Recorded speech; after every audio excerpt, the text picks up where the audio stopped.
All right, well, we are ready to begin. Welcome to DRA's Discover Downtown tour of Smoky Hollow. I'm David Moore. I'm one of the persons on staff, and I'll be leading this tour. Today, I'm joined by Josie Reeves and Drew Yates of Kane Realty Corporation. They're our hosts today. They will be taking the reins and leading us through this really cool development that's rebirthing a new neighborhood, and we're really excited to see that development taking place. So I'm gonna go ahead and turn it over to Josie. Oh, but real quick, although your mics are muted, please ask questions using our Q&A feature at the bottom right of your screen. Throughout the presentation, you are welcome to ask questions and we will get those answered as they fit. We'll also save some time at the end for more questions. So feel free to ask during the presentation or save them for the end. But with further ado, go ahead and get started, Josie. All right. Well, I'm Josie Reeves. I'm with Kane, the Director of Design. I work on our development team. And on the phone with me is my coworker, Drew Yates, who is one of our senior development managers and is overseeing this behemoth of a project. So Drew and I are excited to tell you the story of Smoky Hollow, and David tells me that it'd be interesting to kind of walk through the history of the neighborhood and also shed some light on what we're up to. And I'm quite literally up to it right now, and apologize in advance if there's any on-site activities. I'm actually at Smoky Hollow at our residential portion of the project, installing furniture and all the fun stuff. So again, apologies if we get interrupted with any background noise, but I understand a lot of folks participating are in the industry and probably understand that pretty well. So I will share my screen.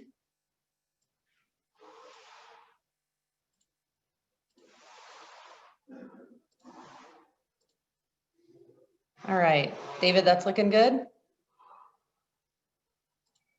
You're good to go. All right.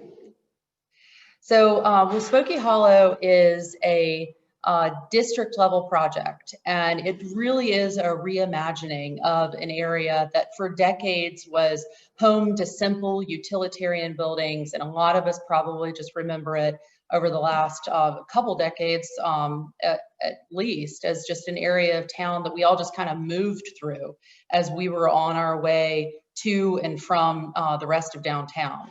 But the West Street corridor has really been identified by the city of Raleigh as a really important connector and really vital to our growth in downtown. And we at Kane are really proud to be working on projects that bookend West Street in its current form.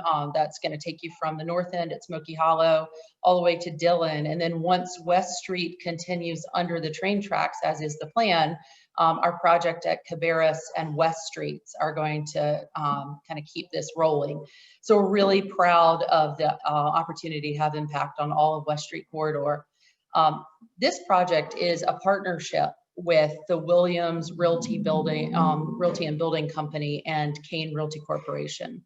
And the Williams will tell you a little bit about how they've really been working on this district level project for a number of years. And we got involved in about 3 years ago. And together our really big goals were to work with the city to reestablish a northern gateway to downtown Raleigh and to create this district that just offers more walkability, opportunities to connect to new commercial, retail, and residential opportunities. And so as we peeled back the history, there were a lot of details to the story of Smoky Hollow that we really committed to learning and understanding. And we're going to tell you a little bit more about that as we go through our presentation. And we wanted to learn from Smoky Hollow's history. And we also really have our eye on the future. And our goal, kind of simply put, is to bring a neighborhood back to the neighborhood. So as I mentioned, this is a partnership between Williams Realty and Building Company and Kane Realty Corporation. The Williams family had been acquiring land, some in the 60s, but most of it was put together between 2008 to 2019. And we've been, in our partnership form, we've been also kind of joining that effort to kind of put the land together. This right now is a 3-phase project, and we're going to walk you through each one.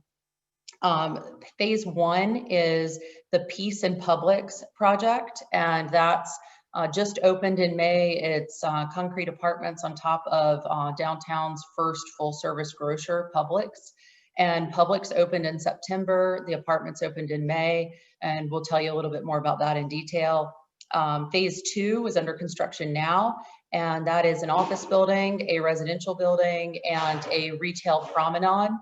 And phase 3 is a future phase that we really haven't begun our master planning work on yet, but we were the recipients of a unanimous vote to allow us to build up to 40 stories there, and we're excited about figuring out the right uses for that piece of property. So right now it's phase 1 and 2. It's 3 total vertical structures and 3 architects. And that's very intentional on our part. We believe that the best work comes when you have a multiple viewpoints represented. So we have 1 contractor so far, Clancy and Thays, and we've had 1 master civil team at Withers Ravenel. So we have been, working alongside our partners at the City of Raleigh and the Department of Transportation. It's really serendipitous that a number of efforts have been happening kind of at the same time as we've been growing. We all watched as the Capitol Boulevard realignment took place, and now kind of has a shoot off on Johnson Street, which is a lot more efficient than what it was before.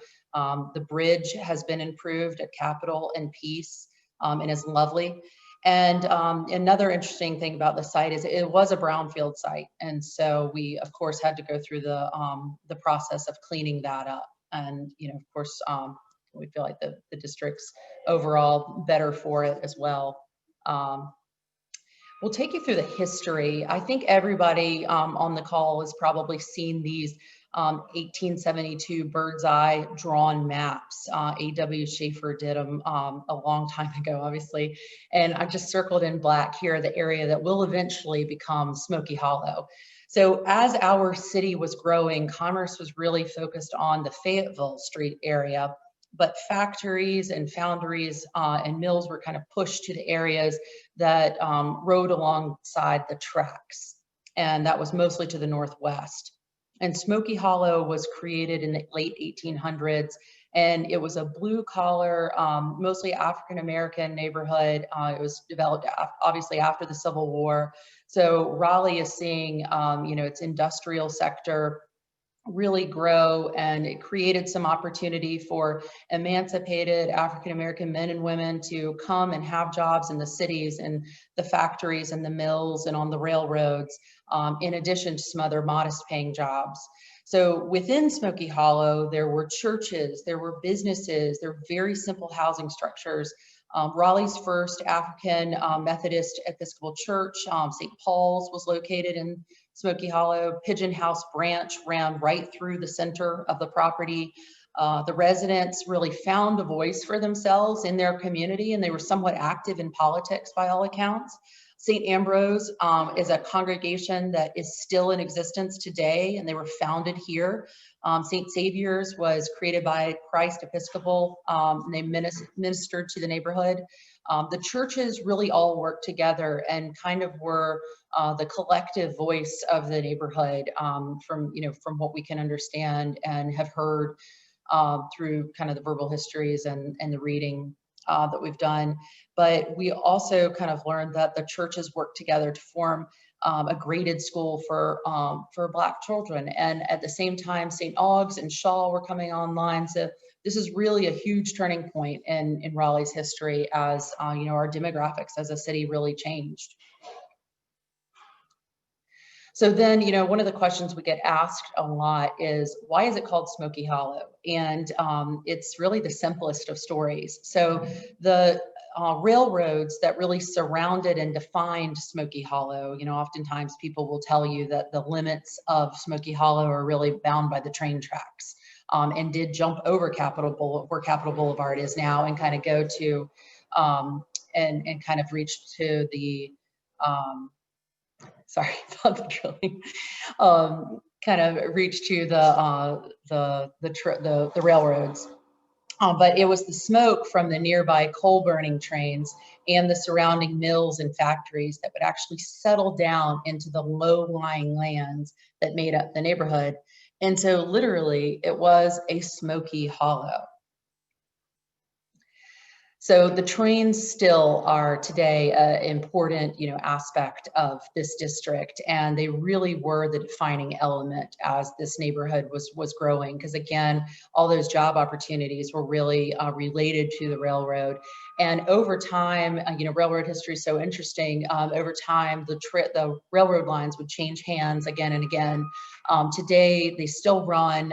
They're mostly CSX and North Carolina Railroad lines that still run.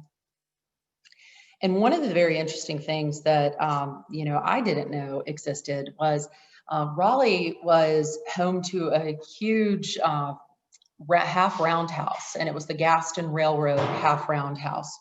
And that was very close to Seaboard Station. As you can see, it was not a modest structure. This view is kind of on Peace Street, looking up toward where Capitol Boulevard is today.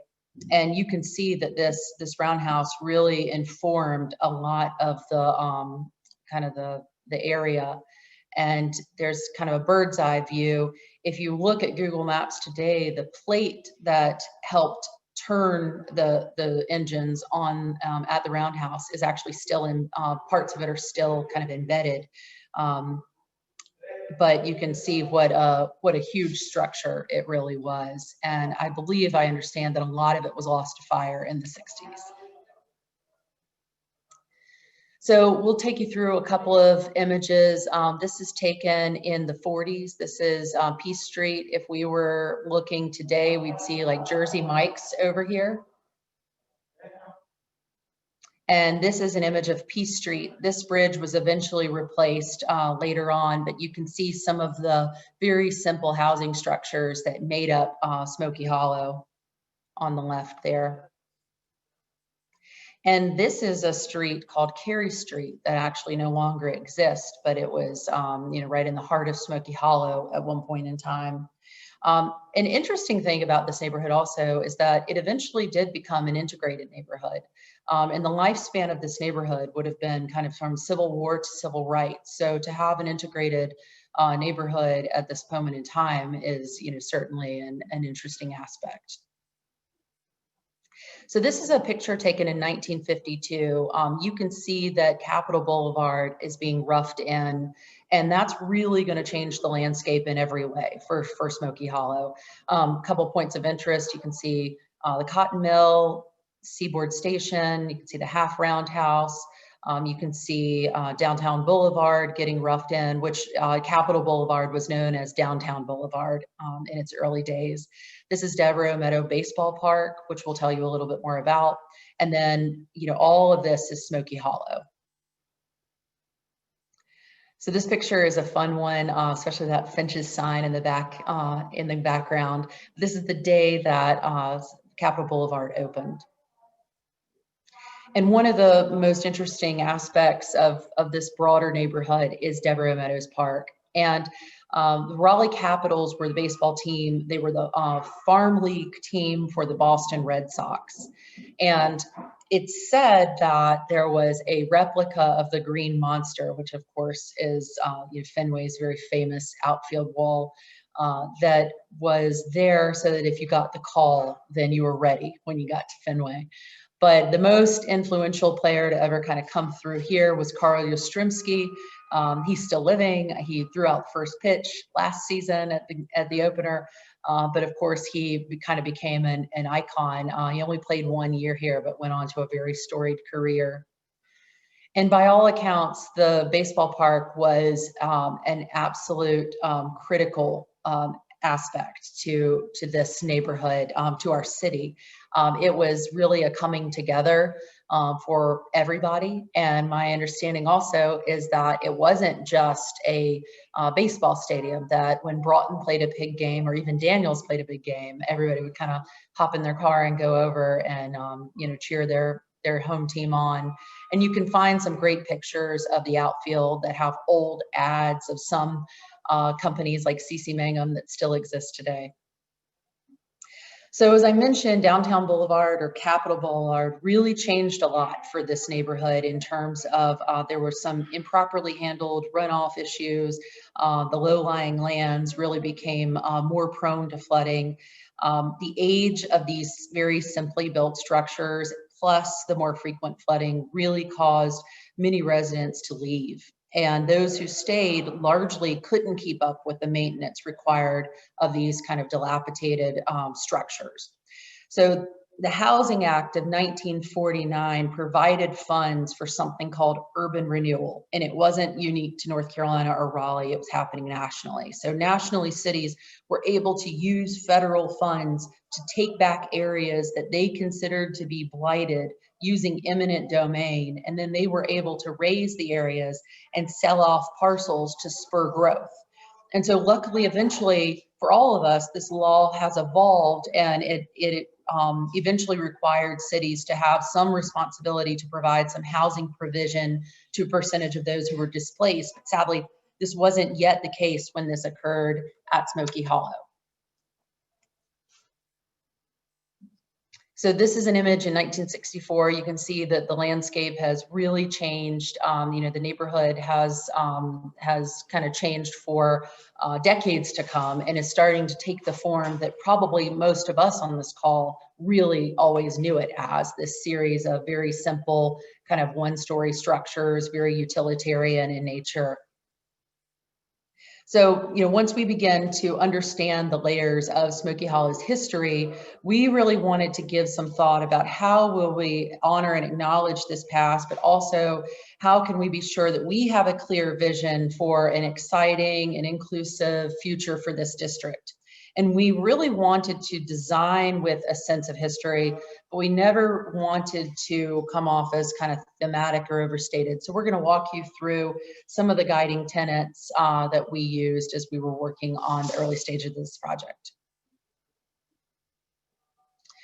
So again, we really paid a lot of attention to kind of what would have been some of the materials that would have been used in a very industrially and driven area of town. How can we let the railroad inform some of our designs, but not let it get thematic?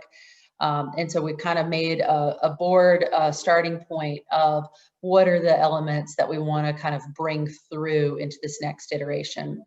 And then as far as our branding goes, we were so fortunate to work with a wonderful local partner, and together we found ourselves drawn to bold typography of the past and elements of design that were just simple and straightforward and honest and impactful. We kept coming back to the New Yorker sign, especially, as something that we just kind of thought really kind of summed up kind of where we wanted to be. And so our mark is really taken from that place. And so Smoky Hollow is the district, but what makes the district is the places and the people. And so we're going to walk you through each of the properties at Smoky Hollow that are planned, under construction, and completed, that really are going to sit underneath this kind of umbrella brand. So of course, one of the most exciting elements of the broader neighborhood is one that we can take no credit for. This is the Deborah Meadow Park. It's a 14.5 acre at least park that the city is working on. And they're in the earliest phases of this project, and the overall timeline is not finalized. And there are some environmental remediation efforts that are being studied, and the city will then move into a design and engagement process. But it's terribly exciting for all of us. And the idea that we can, look forward to a 14+ acre park at the tip of this, new northern gateway is something that as a city, I know we're all pretty excited about. So they're aiming to daylight and restore a Pigeon House branch and include a greenway connection and create just open park space and walking paths. So obviously, again, 14 acres of open space in this district is just going to be a monumental addition. So we'll walk you through each of our properties. Again, this property, Peace Apartments, opened in May. Our first residents moved in, I think, early June. So I guess it opened in June. No, May. And it is 417 apartments, concrete construction. It's built atop a 50,000 square foot Publix grocery store that opened in September. This is certainly the ultimate inconvenience. It's got an integrated parking deck. You can ride an elevator to the grocery store. It has tons of outdoor space, really special interior amenities. This is the Harrington Terrace. It's got a work from home center. It's got terrific finishes in the apartments, an amazing kind of resort style pool with grills and covered areas, just a terrific place to socialize. This is the project I actually happen to be sitting in right now. It is called The Line, and it is named The Line because it rides along the West Street line, right across the street. It's the CSX line. And this is kind of the perfect sister to phase one, Peace, because Peace had to be as big as it is because a grocery store is almost built like a casino. You know, it's huge, it has barely any windows. And so we really lost the opportunity. And I also should mention that Klein Design designed Peace and did an awesome job. And Jay Davis is our partner at The Line. And The Line really gave us the opportunity to just create more openings, more connections. It's much more porous on the ground level. And we really, at the end of the day, want Smoky Hollow to be about a dynamic ground floor experience. So from the retail tenants to the art to the special design features, we really want it to be wide sidewalks, a place where we can all kind of once again bump into each other on the sidewalk. So The Line apartments, it's 283 apartments there. This is a wood frame project. It has retail beneath a podium and has some terrific storefronts that are all very uniquely designed, a cool footbridge here that connects a lot of our amenities. And the mood in here is all about kind of honoring this, having a modern industrial envelope, but then kind of having this very interesting vintage layer. And it's one that we're having the most fun putting together and seeing all of these elements of our past kind of shown in a new and modern way. So we have a business center. We've got a boxcar lounge. When you step into the front door, you'll see a boxcar floating overhead, which is very cool. And then, we have made, I'll go back just one moment because I'm sure a lot of people are interested, how has COVID really changed our plan? We were under construction when this happened, obviously. And we were very fortunate that the design and the concepts that we already had been nurturing really were conducive to a pretty easy pivot over here. So we've got, really gracious amenity spaces that have, comfortable layouts that are going to allow people to gather with social distancing in mind. We've got touchless fixtures. We've got integrated hand sanitizing stations. We already have a lot of contactless services built in. We've got ample outdoor spaces. We've upped the game on our filtration and our elevator cabs. So we really were able to build on the solid foundation that we already have, and we're able to just kind of make a handful of tweaks to kind of make this feel like we're really ready. And so that's a segue into a similar conversation that I know a lot of people are having right now also about office. So 421 North Harrington Street is a building that is designed by Little Diversified out of Durham. And again, all three of these projects have been built by Clancy and Bays. So this is 225,000 square feet, Class A office space, located with ground level retail, located kind of in the heart of phase 2 at Smoky Hollow. This building is, we could never have imagined what we were all facing with COVID, but we feel very fortunate that we already were kind of onto something that just makes sense as we have to make some necessary pivots with officing. This building has 2 front doors. We have natural in-out sequences. We have a beautiful monumental stair in the lobby. You're going to have retail that wraps around all sides. This is an image of the lobby and that stairwell I was mentioning. We've got lots of different meeting spaces. This is kind of a smaller conference room, and then we have a larger conference room that can seat over 100 people for kind of a town hall style meeting, or it can break down into very socially distanced, smaller rooms. And then we've got big open collaborative spaces with collapsible wall and outdoor working space. So this is a really energetic and I think youthful design that really mimics some of the best of what co-working, was once offering in kind of a best of both worlds scenario. So we also think that this group of tenants is going to be really interested in biking to work. And so we've kind of taken the bike room game and really upped the ante here. So we've got a very cool bike room, bike shop with some wet rooms so that you can shower up and head upstairs.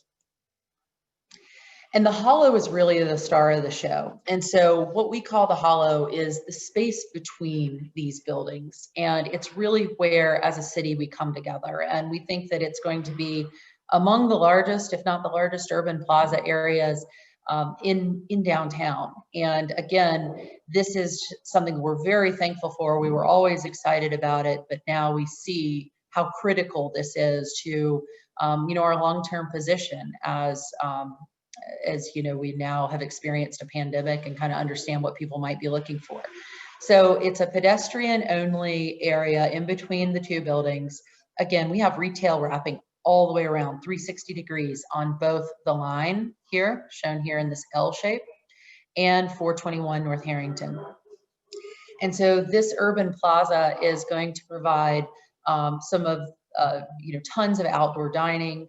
We're going to have tons of outside space that people can just kind of come and, catch a break during the day. It's truly going to be a wonderful crossroads. Tucker Street is here, and we've been able to somewhat align one of our main entrances here, and we can just call it Tucker Street Extension. And that's going to be a cobble road that runs right through the center and connects you right back to Harrington Street. So we're going to have public bike parking. Of course, we're really excited that we're on the awesome cycle track that I'm sure everybody's seen. Hopefully everybody's starting to use. We're, walking distance across the street to a Publix grocery store, tons of outdoor dining, covered and uncovered. As I said, we just think this is a really opportunity for us to have a kind of an unmatched open space.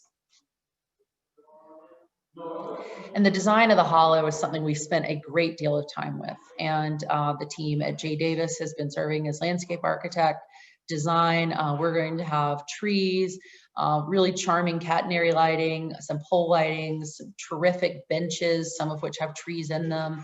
As I mentioned, Pigeon House Branch Creek ran right through the heart of the neighborhood Smoky Hollow in the 50s or 60s, I believe. It was buried in a culvert that runs beneath our property.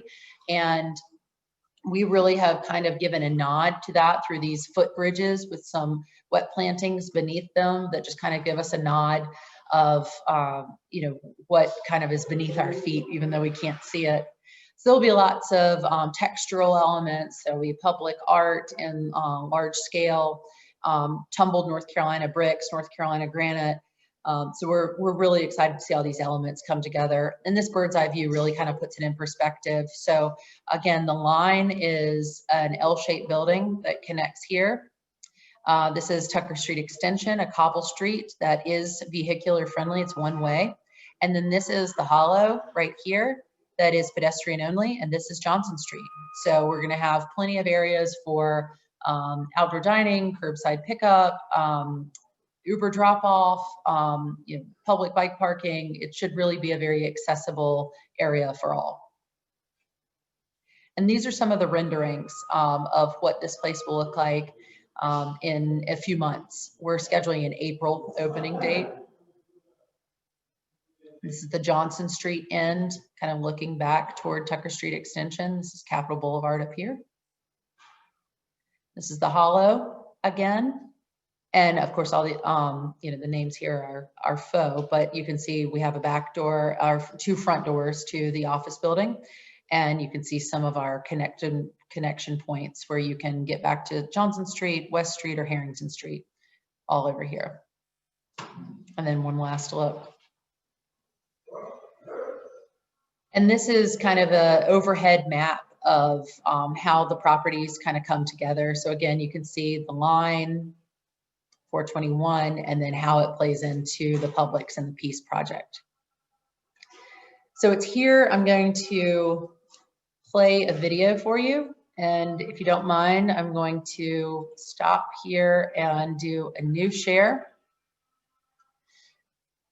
And hopefully it all goes off without a hitch.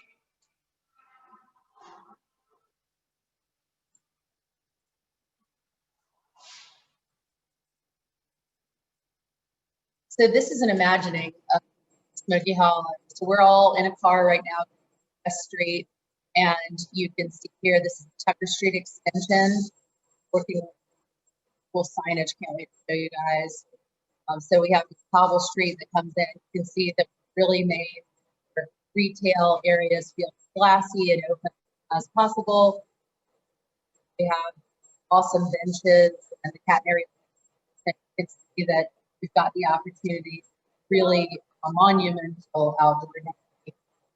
Some of these areas here provide some covered areas as well. Some of our spaces can be combined. Some are kind of standalone sizes, so we can accommodate from 1,000 square feet, 7.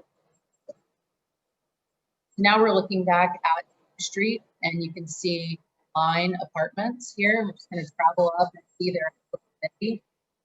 A really cool pool up here, and of course they're going to have a town of Meadow. So when we really want to fold into the landscape of downtown and want to be a location for all downtown has to offer. So we have a hopscotch stage here in the Hollow. Then you can just imagine what it could be if we have a bluegrass stage.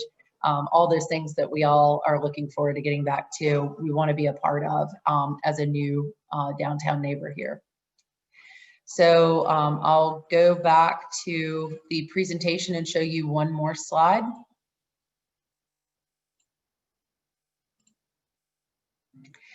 This is just kind of a rough imagining. The thing that's most exciting to us about being kind of at the forefront of this district and this overall area is that we're not alone in seeing the promise and the excitement of this area.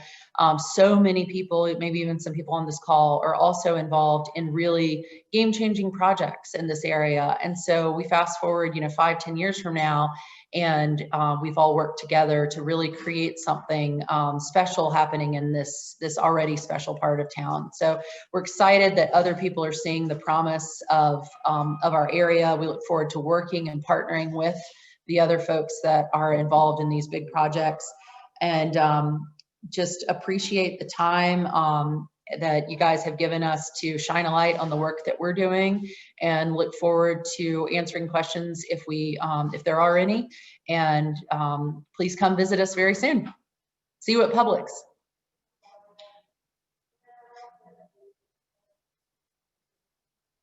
Well, Josie, that was an amazing presentation. Really appreciate you walking us through the whole development and all of the intricacies, and it's going to be fantastic when it's finished.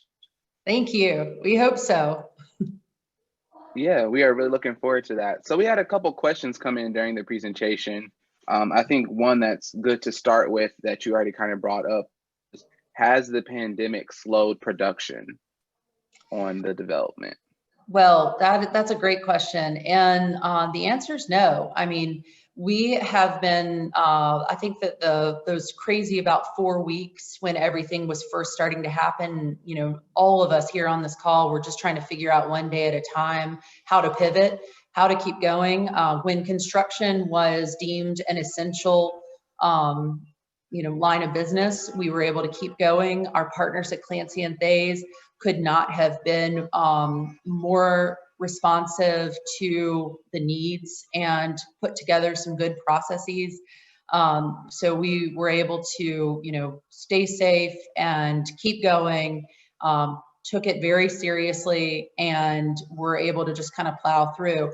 It changed the way we did everything, but we were able to keep going and delivered peace on time, delivered Publix on time, we're delivering the line on time, delivering 421. That we had a few things that we needed to change as we wanted to think through the filtration. So we did tag some work onto the office portion, especially, and we really are very proud to be able to say that this is the pivot of all pivots, and we're hanging in there.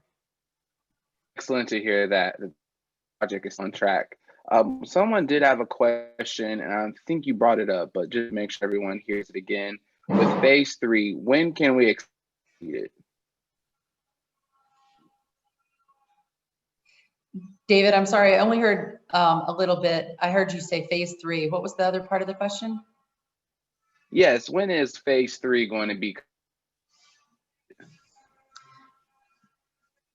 I lost your audio just a little bit, but you said when is phase 3 going to come on, I believe. We have not yet begun the master planning process. We're at the very early stages.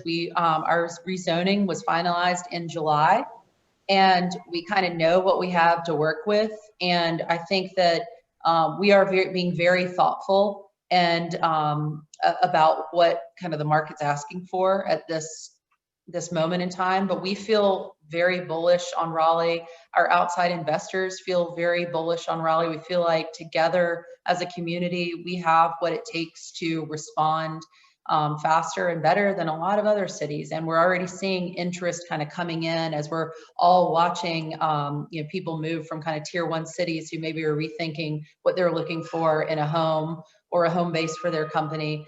And Raleigh's really kind of on the target list for I can enjoy kind of best of both worlds here. So we're seeing Raleigh grow in spite of what's happening, and we're seeing the promise of future growth feel very real. So we're being very thoughtful about what to bring on and when at phase 3. But if I had to guess, I think we'd probably be putting together a plan within the next calendar year. Excellent. Thank you for bearing with my audio issue. No problem. Technology, there's always going to be a issue. Someone wanted to ask a question about the Hollow and how that's going to be a space for the public to come and eat or enjoy and experience there. Can you talk a little bit more about the process on developing that public space and any of the fun elements or seating elements that are going to be included? Absolutely. So the Hollow is something that we're all really excited to kind of gather in ourselves when it's done. And it really couldn't be any better position to kind of weather what we're going through right now, because we do have front doors on West Street, front doors on the Hollow, front doors on Harrington, and some of the spaces kind of cut straight through. So you could have a front door on one street and another front door on the Hollow. So it's going to feel really active. It's open to everybody. It's not a walled garden by any stretch. So it's an open invitation for a place for us all to gather.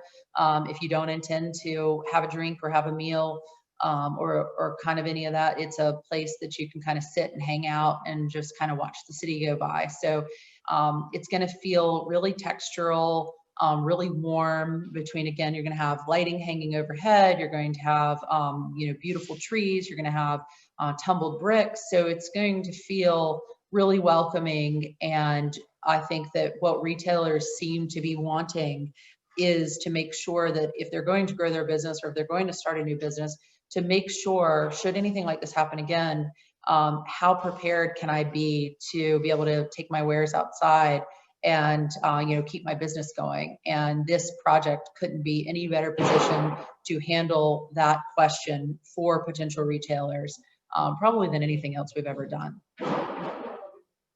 Thank you for answering that. We had to come in about the tall building in the development being approved for 40 stories.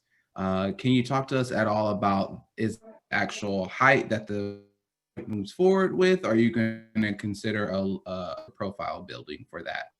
portion? So yeah, that's a good question. So the way our city kind of has different bands of zoning, you can go 12, 20, or 40. And so if you're applying, there's no permit to get a 30, 30 level. It's kind of that's the highest tier that you can apply for.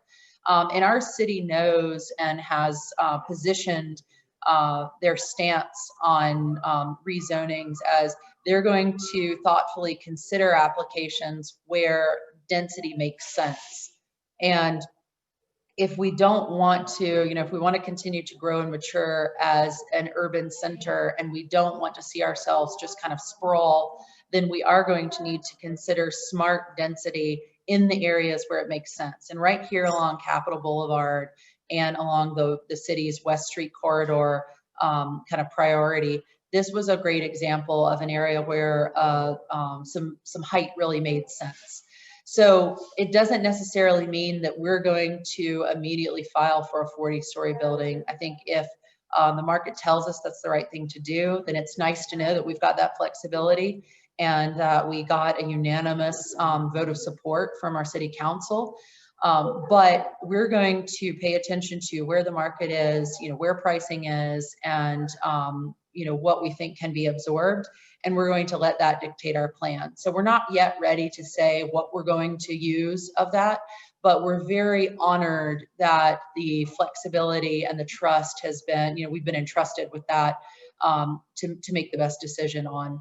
So I think stay tuned over the next 12 months and we'll probably have, something to, more of a thought formed to submit and discuss. Thank you again. So I think this is a good question. A good question to end on is with the spaces in the Hollow, is there going to be any effort to ask or try to get local retailers to move into these spaces? Yeah, I mean, we would love it. Call us, guys.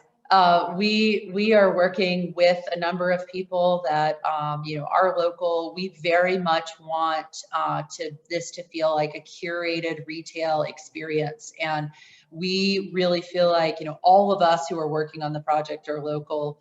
Our contractors local, our architects are local. A lot of people can walk home, from the job site at the end of the day. We think that this can be for Raleigh by Raleigh. And we think that we've got an amazing history here to tell and to retell through our design. We think we have really unforgettable spaces to kind of welcome people into this big outdoor room and create a very special complement to what already exists in Raleigh. We very much would love to have some really special retail, stories to tell that really feature our local partners. And if we do have some national partners, then we want to make sure that they're carefully chosen and that it makes sense. But we do feel like one of the best ways to inject soul is to let this be something that's a story about our local community. And that's very much where a lot of our efforts have been. Well, thank you, Joey. I think you have done an amazing job, and I think everyone tuning in can appreciate the effort that you put into this presentation. And again, excited to see this development completed in the near future. That sounds good. And David, I realize that there was one other point that I failed to mention, and that is that we are working to fold in an affordable housing component in phase 3 that we're very excited about. I mean, our city doesn't have a pre-baked plan on what that looks like. And so we are working with the city, and we're working with consultants to kind of figure out how we, exactly what it's going to look like. So I don't have a lot of details to share about how we're going to do that, but we've made that commitment. It's part of our zoning commitment. And it's something that we're really, really proud to be able to talk about, in the coming months. So please stay tuned on that. We'd love to tell everybody more about that as that comes to fruition. That's excellent to hear and right on track. Well, I just want to say thank you again to Josie and for everyone for tuning in to today's tour. Before we go, I'm going to take a moment to thank our sponsors who help us continue to do this excellent program. Our next Discover Downtown tour will highlight Raleigh Crossing, and it'll be on Thursday, December 10th at 3 p.m. You can stay connected with us by following Downtown Raleigh Alliance on social media, signing up for our weekly newsletter. This is the best way to opt up for our virtual tours, is through the weekly newsletter. This Friday on ABC 11 at 5:45, our Downtown Raleigh tree lighting. And then we're also launching up. This is the perfect place that you can go to learn about and ways to give back. And being said, thank you again for tuning in today. And we look forward to hosting you again on December 10th when we highlight Raleigh Crossing. Have a good rest of your week. Thank you. Thanks, David. Thanks, everybody.